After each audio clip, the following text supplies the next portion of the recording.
Hello mga B!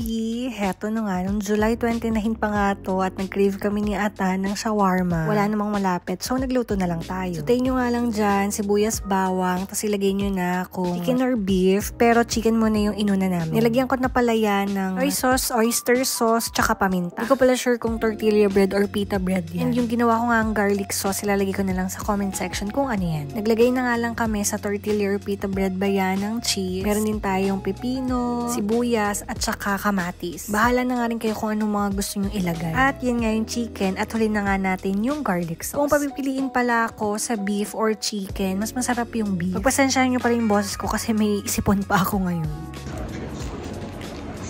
Natakam nga ako nun. Parang ayaw pa niya akong bigyan. Opo. Sobrang favorite nga pala namin ni Atan ang shawarma. Sarap?